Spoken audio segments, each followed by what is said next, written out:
Hi everyone, welcome to our YouTube channel general studies for government jobs. তোমাদের যে previous year practice reasoning class হচ্ছিল railway group D এর জন্য এবং এনটিপিসির জন্য, আর সামনে তোমাদের যে কেপি কনস্টেবল 2022 এর পরীক্ষা রয়েছে তার জন্য এটা খুব গুরুত্বপূর্ণ। তো তোমাদের আগেও অলরেডি 22টা ক্লাস হয়ে গেছে। যারা যারা দেখোনি, এই ভিডিওর ডেসক্রিপশন বক্সে প্লেলিস্ট লিঙ্ক তোমরা পেয়ে যাবে, সেখান থেকে তোমরা আগের ভিডিওগুলোকে অবশ্যই দেখে নেবে। এবং যারা যারা এখন আমাদের Telegram channel jobs academy, Facebook page jobs academy এবং Facebook group general studies for government জবসে জয়েন হওনি, ডেসক্রিপশন বক্সে দেওয়া লিঙ্ক থেকে জয়েন হয়ে যাও, সেখানে তোমরা ভিডিও রিলেটেড ইনফরমেশন এবং পিডিএফ পেয়ে যাবে। দেখো, এই যে ক্লাসগুলো হচ্ছিল তোমাদের বেশ কয়েকটি ক্লাস হয়েছে তোমরা জানো এনটিপিসির জন্য, এবং সেটাই কিন্তু রেলওয়ে গ্রুপ ডি এবং কেপি কনস্টেবল 2022 এর জন্য ইম্পর্টেন্ট, কারণ তোমাদের প্যাটার্ন একই থাকবে, তো ডিফারেন্সের কোনো কারণ নেই। তো সেক্ষেত্রে তোমরা এগুলো ওর জন্য প্র্যাকটিস করতে পারো। তো আজকের দেখো প্রথম রিজনিং কি রয়েছে। নিশা প্রতিদিন একটি খেলার মাঠে ব্যাডমিন্টন খেলতে যায়। খেলার মাঠটি তার বাড়ি থেকে দক্ষিণ দিকে। খেলার মাঠ থেকে সে তার বন্ধু সুমনের বাড়িতে যায়, যেটি খেলার মাঠ থেকে পশ্চিম দিকে। সুমনের বাড়ি থেকে নিশা ও সুমন দুজনেই একটি বাজারে যায়। সুমনের বাড়ি থেকে বাজারটি পশ্চিম দিকে।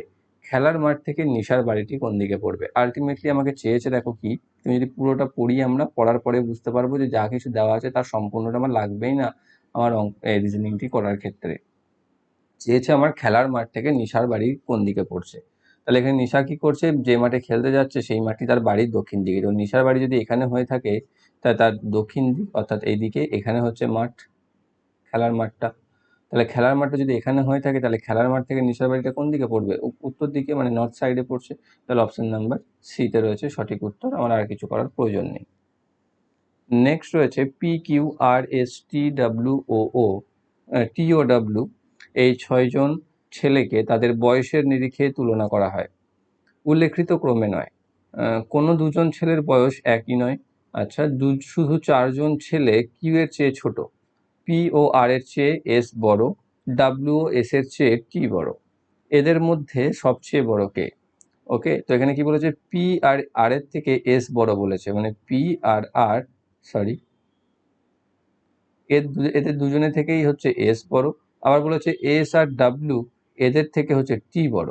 আবার প্রথমে আর একটা বলেছিল যে কিউ এর চেয়ে শুধু 4জন ছেলে কিউ এর চেয়ে ছোট। 4জন যদি কিউ এর থেকে ছোট হয়, তাহলে এখানে দেখো 4জন শেষের দিক থেকে এই 4জনকেই পাবে। তাহলে কিউ এর অবস্থানটা এরকম জায়গায় হবে, অর্থাৎ কিউ এর থেকেও টি কিন্তু বড়। কারণ টি এর আগে যদি কিউ বসাও, তাহলে দেখো কিউ এর থেকে 5জন ছোট হয়ে যাচ্ছে, সেক্ষেত্রে এখানে কিন্তু বসবে না। সেক্ষেত্রে সব থেকে বড় কে আসছে? সব থেকে বড় হচ্ছে টি, অপশন নাম্বার এতে রয়েছে। নেক্সট রয়েছে বেমানানটিকে বেছে নিন, A C E G H I P R T K M O. এখানে সিম্পল ম্যাথ, সরি রিজনিং। যেখানে কি হয়েছে, এখানে এর পর বি বাদ গেছে, সি এর পর ডি বাদ গেছে, তাহলে একটা করে স্কিপ করে করে এ সিই হয়েছে, কিন্তু জিএইচআই দেখো এটা পরপর হয়ে গেছে। তারপরে পি কিউ আর টি, এখানেও দেখো কিউ আর এস বাদ গেছে, কিউ আর এস বাদ চলে গেছে। আর কে এল এম এন, এখানে এল ও এম এন বাদ গেছে মাঝখানের গুলো, অর্থাৎ এখানে প্রত্যেকটিতে এতে, সিতে এবং ডিতে একটা করে মাঝে স্কিপ হয়েছে, কিন্তু বি যেটা রয়েছে সেটাতে কোনো স্কিপ হয়নি, তাহলে সেটাই হচ্ছে আমাদের বেমানান। অপশন নাম্বার বি হচ্ছে এটির সঠিক আনসার। নেক্সট রয়েছে প্রদত্ত চিত্রে উপরে ত্রিভুজটি ক্রীড়াবিদদের বোঝায়, সমকোণী ত্রিভুজটি সঙ্গীতজ্ঞদের বোঝায়, হীরকাকৃতি কুস্তিগীরদের বোঝায় এবং আয়তক্ষেত্রটি ক্রিকেটারদের বোঝায়। যে ব্যক্তিরা শুধুমাত্র কুস্তিগীর নয় তা নির্ধারণ করুন। অর্থাৎ কুস্তিগীরের দিয়েছে এটা, তাহলে শুধুমাত্র কুস্তিগীর, দেখো ই যারা রয়েছে তারা হচ্ছে শুধুমাত্র কুস্তিগীর, কিন্তু এ যারা রয়েছে তারা কুস্তিগীর কিন্তু তার সাথে সাথে ক্রিকেটারও, তাই না? তাহলে শুধুমাত্র কুস্তিগীর নয় এ পোর্শনে যারা রয়েছে তারা, যেটা রয়েছে অপশন নাম্বার সিতে। নেক্সট রয়েছে কোনো একটি বিশেষ ভাষায় শচীনকে 19138914 হিসাবে লেখা হয় এবং সেই ভাষায় গীতাকে কি হিসাবে, গীতাকে কি হিসাবে লেখা হবে? এটাও তাই, অ্যালফাবেটের লেটার নাম্বার ওয়াইজ হয়ে গেছে। এস হচ্ছে 19 নাম্বার, এ হচ্ছে 1, সি হচ্ছে 3, এইচ হচ্ছে 8, আই হচ্ছে 9 আর এন হচ্ছে 14। সেই হিসাবে তাহলে এখানে সেইভাবে বসে যাবে। জি হচ্ছে 7, ই হচ্ছে 5, আবার ই আছে 5, আর টি হচ্ছে 20, আর এ হচ্ছে 1। তাহলে আমাদের পেয়ে যাচ্ছি 755201, অপশন নাম্বার ডিতে রয়েছে সঠিক উত্তর। প্রথমেই শুধু 755 করলে দেখো এ আর দুটো অপশন পেয়ে যাবে, বি আর ডি, সেটা করেই আবার যদি প্রথমেরটাকে অ্যান্সার করে দাও তাহলে কিন্তু উল্টো হয়ে যাবে। তো অপশন নাম্বার ডি হয়ে যাবে সঠিক উত্তর। নেক্সট রয়েছে নিচে দেওয়া ভেন চিত্রটি বিবেচনা করে প্রদত্ত প্রশ্নের উত্তর দিন। কতগুলি সূর্য হলো কান? ওকে, তো সূর্য দিয়েছে ত্রিভুজ, দেখো এইটা হচ্ছে সূর্য, আর কান হচ্ছে আয়তক্ষেত্রটি। তাহলে এই আয়তক্ষেত্রের মধ্যে কতগুলি, দেখো এখানে 8টি রয়েছে ত্রিভুজের মধ্যে ভিতরে, আর এখানে রয়েছে একটি। এই একটি পেনও হচ্ছে কিন্তু তার সাথে কানও তো, তাহলে 8 + 1 মানে হচ্ছে 9টি, তাই 9টি সূর্য হচ্ছে কান। অপশন নাম্বার ডি তে রয়েছে সঠিক উত্তর। শুধুমাত্র কান সেটা তো আমার উল্লেখ নেই, তাহলে 8টি হতো, যেহেতু কান বলেছে তাই 1 যেটা পেনের মধ্যে পড়ছে সেটাও এখানে কাউন্ট করতে হবে। নেক্সট রয়েছে নিম্নলিখিত সিরিজে আসন্ন সংখ্যাটি বেছে নিন। 8, 12, 20, 32 এবং 48। কি আছে এখানে? 8-এর পর হয়েছে 12, কত পেরিয়ে গেছে এখানে? 4 পেরিয়ে গেছে। 12-র পর হয়েছে 20, পেরিয়ে গেছে কত? 8। 20-র পর হচ্ছে 32, পেরিয়ে গেছে 12। 32 পর হচ্ছে 48, পেরিয়ে গেছে 16। তাহলে এখানে কি হিসাবে পেরেছি দেখো? 4, 8, 12, 16। তাহলে এরপর স্বাভাবিকভাবে 20 পেরোবে, তাহলে হয়ে যাবে 68, যেটা রয়েছে অপশন নাম্বার সি তে। নেক্সট রয়েছে নিম্নলিখিত বিবৃতি এবং সিদ্ধান্তগুলি মনোযোগ দিয়ে পড়ুন এবং কোন সিদ্ধান্তটি বা গুলি বিবৃতিটিকে যুক্তিসঙ্গতভাবে অনুসরণ করে তা নির্ধারণ করুন। বিবৃতি দিয়েছে কি? আরোহী রিভার রাফটিং করতে ভালোবাসে। 2, রিভার রাফটিং একটি রোমাঞ্চকর খেলা। দুটো বিবৃতি দিয়েছে, এর পরিবর্তে সিদ্ধান্ত কি আছে? আরোহী সমস্ত রোমাঞ্চকর খেলা ভালোবাসে। দেখো রিভার রাফটিং করতে সে ভালোবাসে এটা বলা আছে, এবং রিভার রাফটিং একটি রোমাঞ্চকর খেলা সেটাও জানি আমরা, বা বলাও রয়েছে। সেক্ষেত্রে আরোহী রোমাঞ্চকর খেলা ভালোবাসে, কিন্তু সমস্ত রোমাঞ্চকর খেলা যে ভালোবাসবে সেরকম কোনো বক্তব্য বা বিবৃতি কিন্তু এখানে দেওয়া নেই, তাহলে সেটা আমি এখানে বলতে পারছি না, তাহলে সিদ্ধান্ত একটাকে আমি ধরতে পারছি না। দ্বিতীয়, আরোহী একজন রোমাঞ্চপ্রেমী মানুষ। অবশ্যই রোমাঞ্চপ্রেমী মানুষ, তবেই না রিভার রাফটিং করতে সে ভালোবাসে, যেটি একটি রোমাঞ্চকর খেলা। তাই 2 নম্বর শর্ত বা সিদ্ধান্ত যেটা রয়েছে সেটা কিন্তু আমাদের মেনে চলছে। তাহলে শুধুমাত্র 2 নম্বর সিদ্ধান্ত, সেটা হচ্ছে আমাদের সঠিক। অ্যান্সার নাম্বার ডি তে রয়েছে সঠিক উত্তর, সরি অপশন নাম্বার ডি তে রয়েছে সঠিক। নেক্সট রয়েছে F B G C H D I. নেক্সটে কি আসবে? কি আছে? নিম্নলিখিত সিরিজে আসন্ন অক্ষরগুলি বেছে নিন। এ এফ, তাহলে দেখো এখানে এর প্রথমে এ রয়েছে, এর বি রয়েছে, এর সি রয়েছে, এর ডি, তাহলে স্বাভাবিকভাবে এর পরবর্তীটাতে ই আসবে। অনুরূপভাবে এফ জি এইচ আই, তারপরে আসবে এখানে জে, তাহলে এখানে বসবে E J. Option number A তে রয়েছে সঠিক উত্তর। নেক্সট বেমানানটিকে বেছে নিন। Milk cake, chocolate milk, milkshake, milk dairy. Okay, তাহলে এখানে দেখো প্রথমে এ বি এবং সি যে তিনটে দিয়েছে, মিল্ক কেক এতে, আর বিতে মিল্ক চকলেট মিল্ক, আর সিতে মিল্ক শেক, এই তিনটে হচ্ছে একটা নির্দিষ্ট খাবারের নাম বা নির্দিষ্ট পানীয়ের নাম। এটা তো পানীয় নয়, প্রথমেরটা তো পানীয় নয়। তো চকলেট মিল্ক, মিল্ক শেক, এই দুটো তো পানীয়, এবং বা বলতে পারো খাদ্যের নাম। কিন্তু মিল্ক ডেয়ারি সেটা কিন্তু কোনো খাদ্যের নাম নয়, সেটা হচ্ছে দুধের প্রক্রিয়াকরণের জায়গাটার নাম। তো অপশন নাম্বার ডি যেটা হচ্ছে বাকি তিনটি থেকে আলাদা, অপশন নাম্বার ডিতে রয়েছে সঠিক উত্তর। নেক্সট রয়েছে নিচে দেওয়া বিবৃতি এবং সিদ্ধান্তগুলি মনোযোগ সহকারে পড়ুন। সাধারণ জ্ঞাত ঘটনার থেকে ভিন্ন মনে হলেও বিবৃতিতে প্রদত্ত তথ্য সত্য বলে ধরে নিন এবং বিবৃতির সাপেক্ষে কোন সিদ্ধান্তগুলি অনুসরণ করে সেটি স্থির করুন। বিবৃতি কি দিয়েছে? বয়স্ক ব্যক্তিদের অতিরিক্ত কঠিন ব্যায়াম এড়িয়ে চলা উচিত। ওকে, এটা হচ্ছে বিবৃতি যে বয়স্ক ব্যক্তিদের অতিরিক্ত কঠিন ব্যায়াম এড়িয়ে চলা উচিত। সিদ্ধান্ত কি দিয়েছে? কম বয়সীদের জন্য ব্যায়াম অপরিহার্য নয়। দেখো এখানে যে বিবৃতি দিয়েছে সেই সাপেক্ষে এই সিদ্ধান্তের কোনো অর্থ নেই, তো এটাকে তো আমরা ডাউটেই রাখি। দ্বিতীয় দিয়েছে অতিরিক্ত কঠিন ব্যায়াম শিরাগুচ্ছের ক্ষতি করতে পারে। এর এর কারণে কি বয়স্ক ব্যক্তিদের কঠিন ব্যায়াম এড়িয়ে চলতে বলে? শিরাগুচ্ছের ক্ষতির সাথে অতিরিক্ত কঠিন ব্যায়ামের কোনো সম্পর্ক নেই। তাহলে এই দুটো 1 এবং 2 যে সিদ্ধান্ত দিয়েছে, বা এ এবং বি, এই কোনো সিদ্ধান্তটাই কিন্তু আমাদের বিবৃতির সাপেক্ষে মনে হচ্ছে না, অতএব এ এবং বি কোনোটি অনুসরণ করে না। অপশন নাম্বার বি তে রয়েছে সঠিক উত্তর। নেক্সট রয়েছে নিচের চিত্রটি অধ্যয়ন করে নিম্নলিখিত প্রশ্নের উত্তর দিন। ষড়ভুজটি মহিলাদের বোঝায়, বৃত্তটি সাহিত্যিকদের বোঝায়, চতুর্ভুজটি বাঙালিদের বোঝায়। কতজন মহিলা সাহিত্যিক বাঙালি? ওকে, তাহলে মহিলা, ষড়ভুজ, সাহিত্যিক, অর্থাৎ তিনটেতেই থাকতে হবে সেরকম।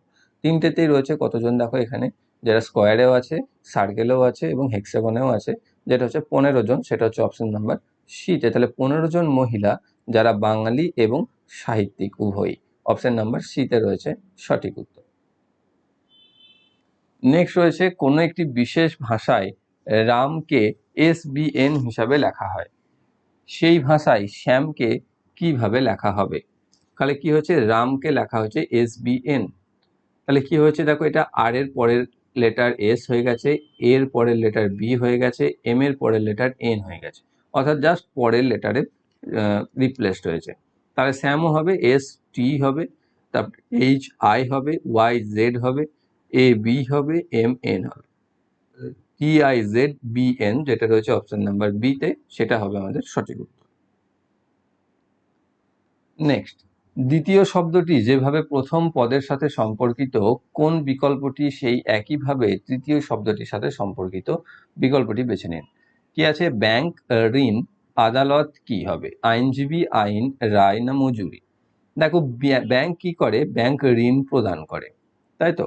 ব্যাংক, আমাদের ব্যাংকে যে আমরা টাকাগুলো রাখি সেটা হচ্ছে ব্যাংকের আমানত, এবং সেই আমানতটা নিয়ে কি করে ব্যাংক, ব্যাংক সেই আমানতটাকে ধার দেয়, কারণ সেটাই হচ্ছে ব্যাংকের মেন ব্যবসা বা মেন আয়ের জায়গা। কারণ আমাদের দেখো টাকা রাখি, আমাদেরকে ইন্টারেস্ট দেয়, যদিও সেটা নামমাত্র, তবুও দেয়। তো সেক্ষেত্রে সেটা পায় কোথায়, কারণ সেই টাকাটাই কাউকে না কাউকে আবার ধার দেওয়া হয়, এবং তার কাছ থেকে যে প্রাপ্ত সুদ সেটা সবসময় বেশি থাকে, এবং আমাদেরকে তার তুলনায় অনেক কম পরিমাণ সুদই প্রদান করা হয়। তো ব্যাংক আমাদেরকে ঋণ প্রদান করে, যেটা হচ্ছে তার মেন। আর আদালত আমাদেরকে কি প্রদান করে? আদালত আমাদেরকে রায় প্রদান করে। অপশন নাম্বার সিতে রয়েছে সঠিক উত্তর, বা বিচারের শেষে ঘোষণা যেটাকে আমরা বলি আর কি, রায় দেওয়া। নেক্সট রয়েছে, দ্বিতীয় পদটি যেভাবে প্রথম শব্দের সাথে পদের সাথে সম্পর্কিত, কোন বিকল্পটি একইভাবে তৃতীয় পদটির সাথে সম্পর্কিত? বিকল্পটি বেছে নিন। বৃক্ক, প্রস্রাব, ফুসফুস, কি হবে? অর্থাৎ বৃক্ক অর্থাৎ কিডনি যেটাকে আমরা বলি, সেখান থেকে কি হয়, সেখান থেকে প্রস্রাব নির্গত হয়, অর্থাৎ আমাদের শরীরের দূষিত তরল যেটা, সেই দূষিত তরলটা বৃক্ক দ্বারা ছাঁকনির মতো কাজ করে, এবং সেটি আমাদের মূত্র হিসাবে বা প্রস্রাব হিসাবে বাইরে বেরিয়ে যায়। ঠিক সেরকম ফুসফুস আমাদের কি কাজ করে, ফুসফুস আমাদের শরীরে রক্ত থেকে কার্বন ডাই অক্সাইড এবং অক্সিজেন বার করতে, যেটা আমরা ফুসফুস কি করে, আমাদের যখন শ্বাস নিই বা প্রশ্বাস নিই তখন অক্সিজেন যায় ফুসফুসে, এবং সেটা রক্তের ফুসফুসীয় শিরার দ্বারা তোমাদের হৃৎপিণ্ডে পৌঁছায়। আবার ফুসফুসীয় ধমনীতে যেটা কার্বন ডাই অক্সাইড থাকে সেটা ফুসফুস দিয়ে বেরিয়ে আসে, এবং আমরা আবার নিঃশ্বাসের মধ্যে দিয়ে ছেড়ে দিই। তাহলে ফুসফুস কি করে, কার্বন ডাই অক্সাইড ছাড়ে। তাহলে এখানে বৃক্ক প্রস্রাব নির্গত করে, ফুসফুস কার্বন ডাই অক্সাইড নির্গত করে। অপশন নাম্বার ডিতে রয়েছে সঠিক উত্তর। নেক্সট রয়েছে, নিচের দেওয়া প্যাটার্নটি মনোযোগ সহকারে বিবেচনা করে যে সংখ্যাটি প্রশ্নচিহ্নকে প্রতিস্থাপন করতে পারে তা বিকল্প থেকে বেছে নিন। 20, 30, 40 এবং 10 আছে, আমাদের এখানে কি করতে হবে, এই জায়গাতে বসাতে হবে কি বসে। তো আমাকে সবার ফার্স্টে রিলেশন দেখতে হবে। দেখো 15, 5, 10 দেওয়া আছে, তাহলে 15 আর 10 যোগ করলে 25, আর 5 30 হয়ে যাচ্ছে, কিন্তু আছে 20। 27, 11, 8, 30, আর 8 এখানেও আলো যাচ্ছে, হচ্ছে না, মিলছে না। তাহলে এখানে কি হয়েছে, যদি আমি এটা করি যে এ, এটাকে যদি বি করি, এটাকে যদি সি করি, তাহলে দেখো এ প্লাস বি মাইনাস সি এই ফর্মে রাখি, তাহলে দেখো হচ্ছে, তাই না, এ প্লাস বি মাইনাস সি। তাহলে 15 যোগ 10 থেকে 5 বাদ দিলে 5 থাকছে, তাহলে 15 যোগ 5 20 হয়ে যাচ্ছে। এখানেও ঠিক দেখো 27 যোগ 11 মাইনাস 8, 11 থেকে 8 বাদ দিলে 3 পাচ্ছ, 27-এর সাথে সেটা যোগ করলে আমরা পেয়ে যাচ্ছি 30। ঠিক অনুরূপভাবে এখানেও তাই করতে হবে, এটার সাথে এটা বিয়োগ করতে হবে আর এটার সাথে যোগ করতে হবে। তাহলে এখান থেকে পাচ্ছি 45 মাইনাস 5, কারণ 10 থেকে -15 বিয়োগ করলে -5 পাবো। তাহলে আমার অ্যান্সার হয়ে যাচ্ছে 40, যেটা বসবে এখানে। অপশন নাম্বার সিতে রয়েছে সঠিক উত্তর। নেক্সট, প্রদত্ত শক্তি উৎসগুলির মধ্যে কোন তিনটি কোনো না কোনোভাবে একই প্রকার, একটি ভিন্ন, ভিন্নটি নির্ণয় করুন। কয়লা, জৈব গ্যাস, পেট্রোলিয়াম, প্রাকৃতিক গ্যাস।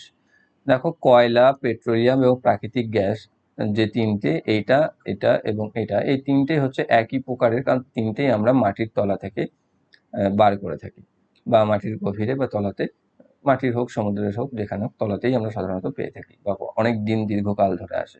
কিন্তু যে জৈব গ্যাস যেটা রয়েছে, সেই জৈব গ্যাসটা কিন্তু আমরা বানাই ওপরে, ভূমির খুব নিচেতে নয়, এবং আমরা ম্যানুয়ালি তৈরি করি জৈব গ্যাস। যেমন আমাদের গোবর গ্যাস যেটা আমরা করতাম, সেটা হচ্ছে একটা জৈব গ্যাসের মতো। তো অপশন নাম্বার বি যেটা হচ্ছে বাকি তিনটে থেকে একটু আলাদা। নেক্সট হচ্ছে A B C D E F ও জি 7 জন ব্যক্তি উত্তর দিকে মুখ করে সারি বেঁধে বসে আছে, উল্লেখিত ক্রমে নয়। ই এর বাম দিক থেকে তৃতীয় স্থানে বসে আছে সি, এর পাশেই বসে আছে ই, এ ও বি এর মাঝখানে শুধু 2 জন বসে আছে, সি ও এফ এর মাঝখানে শুধু 3 জন বসে আছে, এফ ও জি এর মাঝখানে শুধু 2 জন বসে আছে। নিচের কোন ক্রমটি এই ক্ষেত্রে সম্ভব নয়? বাম দিক থেকে ডান দিকে। ওকে, তাহলে আমাকে কি করতে বলেছে? এখানে যে শর্তগুলো দিয়েছে আমাকে এখানে সারি দেওয়াই আছে, কোনটা হবে না এই নিয়মে সেটা আমাকে বলতে হবে। তাহলে আমি একটা একটা করে শর্ত শুধু অপশনসগুলোতে চেক করে নেব। এক আছে কি, যে ই এর বাঁ দিক থেকে তৃতীয় স্থানে আছে সি। দেখো ই এর বাঁ দিক থেকে তৃতীয় স্থানে সি রয়েছে, ঠিক আছে। ই এর বাঁ দিক থেকে তৃতীয় স্থানে সি, এটাও ঠিক আছে। এরও এটা ঠিক আছে, এরও এটা ঠিক আছে, অর্থাৎ প্রথমটা ঠিক। এ আর বি এর আচ্ছা, এর পাশে আছে ই, ই এর পাশে এ রয়েছে, এখানেও এ রয়েছে, এখানেও এ রয়েছে, এখানেও এ রয়েছে। এ আর বি এর মাঝখানে 2 জন আছে, এ আর বি এর মাঝে 2 জন রয়েছে, এ আর বি এর মাঝে এখানে দেখো 3 জন রয়েছে, তাহলে এটা হবে না। সরি, এটা তো বি নয়, এখানে বি, তাহলে 2 জন রয়েছে, ঠিক আছে, তাহলে এটা হবে। এখানে এ, এখানে বি, এখানে দেখো 3 জন রয়েছে, তাহলে এটা হচ্ছে না। আবার এখানে দেখো বি, এখানে এ, এখানেও 2 জন রয়েছে, তাহলে এ, বি এবং ডি তিনটেতে শর্ত মিললেও তৃতীয় শর্তটা যেটা রয়েছে এ এবং বি এর মাঝে 3 জন, সেটা দেখো অপশন নাম্বার সি তে গিয়ে আর ম্যাচ করছে না। তাহলে অপশন নাম্বার সি যেটা হচ্ছে এই ক্রমটি এই ক্ষেত্রে সম্ভব নয়। অপশন নাম্বার সি হচ্ছে অ্যান্সার। নেক্সট হচ্ছে দুধের সঙ্গে ডেয়ারির যা সম্পর্ক, ব্রেডের সাথে এর সম্পর্ক কি? অর্থাৎ দুধ প্রক্রিয়াকরণের যে জায়গা তাকে আমরা ডেয়ারি বলি, ঠিক সেরকম ভাবে ব্রেড বা রুটি যেখানে হয় সেটাকে আমরা বলি বেকারি। অপশন নাম্বার এ তে রয়েছে সঠিক উত্তর। নেক্সট রয়েছে নিম্নলিখিত সিরিজে আসন্ন অক্ষরটি বেছে নিন। জেড, এক্স, কিউ, এল। ওকে, তো জেড এটার পিছন থেকে পিছাতে পিছাতে এসছে, দেখো জেড, এক্স এর পর ওয়াই হয়, তারপর জেড হয়, ইউ, ভি, ডাব্লিউ হয়, অর্থাৎ এখানে একটা গ্যাপ, এখানে দুটো গ্যাপ হয়েছে, ঠিক Q R S T, Q R S T U, দেখো 3টে গ্যাপ হচ্ছে, ঠিক এখানে 4টে গ্যাপ পাবে, তাহলে এখানে তোমাকে 5টা পিছিয়ে আসতে হবে, অর্থাৎ F, J, K, L, M, N, F, G, H, I, J, K, এবং 5টা হয়ে যাচ্ছে এফ এর পরে, তাহলে এফ এর পর 5টা, তারপর আসছে এল, যেটা এখানে এল রয়েছে, তাহলে এখানে আসবে এফ। শুধু দেখতে হবে যে কার সাথে এল এর 5টা ডিফারেন্স হচ্ছে, কারণ আমরা দেখতে পাচ্ছি প্রথমে একটা, তারপর দুটো, তারপর 3টে, তারপর 4টে, তারপর অবশ্যই 5টা লেটারের পার্থক্য হবে পিছন পিঠ। নেক্সট রয়েছে এ প্লাস বি এর অর্থ এ বি এর মেয়ে, এ মাইনাস বি এর অর্থ এ বি এর বাবা, এ গণিত বি এর অর্থ এ বি এর ভাই, এবং এ ভাজিত বি এর অর্থ এ বি এর স্ত্রী। তাহলে পি ভাজিত আর মাইনাস কিউ ইন্টু এস এর অর্থ কি হবে? অর্থাৎ প্রথমে কি আছে, পি ভাজির কথা কি আছে, তাহলে এখানে পি হচ্ছে আর এর স্ত্রী, এখানে আর হচ্ছে মেল, এফ হচ্ছে ফিমেল। তারপর আছে বিয়োগ, বিয়োগের অর্থ কি আছে, বিয়োগের অর্থ আছে এ বি এর বাবা, অর্থাৎ আর হচ্ছে কিউ এর বাবা, আর হচ্ছে কিউ এর বাবা। আর কিউ এস গুণ আছে, গুণ অর্থে আছে এ হচ্ছে বি এর ভাই, অর্থাৎ কিউ হচ্ছে এস এর ভাই, এটা। এবার এখানে আছে এস কিউ এর বোন, এস তো ভাই, এস হচ্ছে কিউ এর ভাই, তাহলে বোন তো হবে না, বোন এখানে আমাদের জেন্ডার গন্ডগোল। কিউ এস এর বোন, এখানেও তাই, কিউ এস এর বোন, এখানে যে এস এর বোন কিউ এর যে জেন্ডার সেটা যে ফিমেল বা মেল সেটা এখানে কোথাও ক্লিয়ারলি নেই, তাহলে এটাও হবে না। কিউ পি এর মেয়ে, আবার এখানে তাই, কিউকে এখানে ফিমেল বোঝাচ্ছে কিন্তু সেটা আমার এখান থেকে ক্লিয়ার নয়, তাই এটা পি এর মেয়ে, তো মানে পি এর সন্তান হচ্ছে কিউ, কিন্তু মেয়ে শিওর নয়। আবার পি হচ্ছে এস এর মা, দেখো পি ফিমেল, এটা তো আমি জানি প্রথমেই, তাহলে সেই হিসাবে এস এর মা কিন্তু পি, সেটা আমাদের সঠিক, যেটা রয়েছে অপশন নাম্বার ডি। নেক্সট রয়েছে নিম্নলিখিত সিরিজে যে সংখ্যাটি পরে বসবে সেটি বেছে নিন। 5, 7, 11, 17, 25, তারপর কি আসবে? কি হয়েছে এখানে, 5 এর পরবর্তীতে বসেছে 7। প্রথম ক্ষেত্রে এটা আমাদের প্রাইম প্রাইম লাগলেও 25 চলে এসছে যখনই, তখনই বুঝে যাবে যে প্রাইম নাম্বারের গল্প কিন্তু এখানে নেই। তাহলে 5-এর পর 7 হচ্ছে আমরা বিজোড় সংখ্যা, তারপরে বিজোড় সংখ্যা আছে 9, তারপরে আছে 11, দেখো 9কে এখানে স্কিপ করে গেছে। 11-এর পর হচ্ছে 13, তারপর হচ্ছে 15, তারপর হচ্ছে 17, এখানে দেখো দুটোকে স্কিপ করে গেছে। 17-এর পর হচ্ছে 19, তারপরে 21, তারপর 23, এখানে দেখো 3টেকে গ্যাপ করে 25 চলে গেছে, তাহলে এরপর আমাদের 4টেকে পার করতে হবে, তারপর অর্থাৎ 25-এর পর 27, 29, 31, 33, এই চারটেকে গ্যাপ দিয়ে বা স্কিপ করে আমাদের আসবে 35, যেটা হচ্ছে নেক্সট, যেটা হচ্ছে অপশন নাম্বার ডি। নেক্সট রয়েছে নিম্নলিখিত তথ্য থেকে কোন বইটি কোনো উপন্যাস নয় বা পেপারব্যাক ফরম্যাটে নয় তা নির্ধারণ করুন। কেন সিঙ্গলটন, জর্জ স্মিথ এবং হ্যারল্ড মাস্টার্সের বইগুলি কবিতা, অর্থাৎ এর থেকে আমার কোনো জায়গা জানার নেই। জন প্রক্টর, রবিন হপকিন্স এবং কেন সিঙ্গলটনের বইগুলি পেপারব্যাকস। তাহলে প্রথমটাতে ম্যাচ করছে দেখো কেন সিঙ্গলটনের সাথে, তাহলে এ প্রথমে বাদ চলে গেল, কারণ এর পেপারব্যাকস এর কথা বলেছে, এখানে পেপারব্যাক ফরম্যাট নয় বলে দিয়েছে, তার প্রথম লিস্ট থেকে কেন সিঙ্গলটন বাদ। তারপরে দিয়েছে রবিন হপকিন্স, জর্জ স্মিথ এবং জন প্রক্টরের বইগুলি উপন্যাস, তাহলে এখানে উপন্যাস নয়ও বলেছে, তাহলে জর্জ স্মিথ রয়েছে উপন্যাস, তাহলে প্রথম লিস্টে দেখো জর্জ স্মিথ রয়েছে, তাহলে জর্জ স্মিথও বাদ চলে গেল, এই দুটো বাদ গেল। আর দিয়েছে কেন সিঙ্গলটন, হ্যারল্ড মাস্টার এবং জন প্রক্টরের লেখা বইগুলি কালো স্পাইনের সাথে বাদামি চামড়ায় কভার আছে, সেটা নয় বা হ্যাঁ কোথাও বলা নেই, তাহলে আমি বলতে পারছি যে হ্যারল্ড মাস্টার্সের যে লেখা সেটা বইটি উপন্যাস নয় এবং পেপারব্যাক ফরম্যাটেও নয়, একমাত্র অপশন নাম্বার কোথায় রয়েছে, ডিতে রয়েছে। নেক্সট হচ্ছে ত্রুটিপূর্ণ জোড়াটি নির্বাচন করুন। পরীক্ষা ফলাফল, শ্রেণীকক্ষ ময়দান, শিক্ষক বক্তৃতা, কম্পিউটার সফটওয়্যার। তাহলে এখানে দেখো পরীক্ষা ফলাফল একটা সম্পর্ক রয়েছে, কিন্তু শ্রেণীকক্ষের সাথে ময়দানের কোনো রকম রিলেশন কি দেখতে পাচ্ছ? কোনো রকম রিলেশন। শিক্ষকের সাথে লেকচারের একটা রিলেশন রয়েছে, কারণ তার মাধ্যমেই শিক্ষক শিক্ষা প্রদান করেন ম্যাক্সিমাম টাইম। কম্পিউটারও সফটওয়্যার দ্বারাই চালানো হয় বা সফটওয়্যারের দ্বারাই কম্পিউটার কাজ করতে পারে, এবং ফলাফলের মাধ্যমেই পরীক্ষা আমরা রেজাল্ট পাই বা পরীক্ষার আমাদের মান বুঝতে পারি। তাহলে সেই ক্ষেত্রে অপশন নাম্বার বি যেটা রয়েছে শ্রেণীকক্ষ এবং ময়দান, এর কোনো রিলেশন নেই, অপশন নাম্বার বিতে আসছে সঠিক। নেক্সট যেটা রয়েছে সেটা তোমাদের কমেন্ট বক্সে জানাবে তোমরা উত্তর, যে দ্বিতীয় সংখ্যাটি যেভাবে প্রথম পদের সাথে সম্পর্কিত কোন বিকল্পটি একইভাবে তৃতীয় পদটির সাথে সম্পর্কিত, বিকল্পটি বেছে নিন। ওকে, চেয়ার, তারপর দেওয়া আছে 49210119, নেক্সট হচ্ছে মোবাইল, তারপরে কি হবে, অপশানসে দেওয়া আছে ABCDতে চারটে, তো কোনটা হচ্ছে সঠিক উত্তর এবং কিসের ভিত্তিতে সেটা তোমরা কমেন্ট বক্সে জানাও, এটা হচ্ছে হোমওয়ার্ক। ওকে, তো এই ছিল তোমাদের রিজনিং 13/3/2021 ফার্স্ট শিফটের। আবারও বলে দিই, এটা এনটিপিসির সাথে যতটা গুরুত্বপূর্ণ, ঠিক ততটাই আগত গ্রুপ ডি এবং কেপি কনস্টেবল 2022 এর জন্য গুরুত্বপূর্ণ, কারণ প্রত্যেকটির প্যাটার্ন প্রায় একই থাকবে। এবং রিজনিং এরকমভাবে, রিজনিং এবং ম্যাথ তুমি কোনো একটা পরীক্ষার জন্য আলাদা প্রিপারেশন হয় না, প্রত্যেকটা পরীক্ষার জন্যই প্রিপারেশন করা যায় চাইলে। ওকে, বিশেষ কিছু এক্সাম ছাড়া, সেক্ষেত্রে এটা তুমি তার জন্য পড়তে পারো। এর আগেও আমাদের 22টি ক্লাস হয়ে গেছে, যারা যারা করোনি এই ভিডিওর ডেসক্রিপশন বক্সে আগের ক্লাসগুলোকে পেয়ে যাবে, সেখান থেকে আগেগুলোকে অবশ্যই দেখে নেবে। মাঝখানে বেশ কিছুদিন গ্যাপ গেছিলো, সেই জন্য ক্ষমা প্রার্থী। আর ভিডিওটি ভালো লাগলে অবশ্যই লাইক করবে, বন্ধুর সাথে শেয়ার করবে, এবং যারা যারা চ্যানেলটা নতুন রয়েছে চ্যানেলটিকে সাবস্ক্রাইব করে বেল আইকন কল করে রাখবে, যাতে ভবিষ্যৎ ভিডিও নোটিফিকেশন সকলের আগে পেয়ে যাবে। Thank you for watching.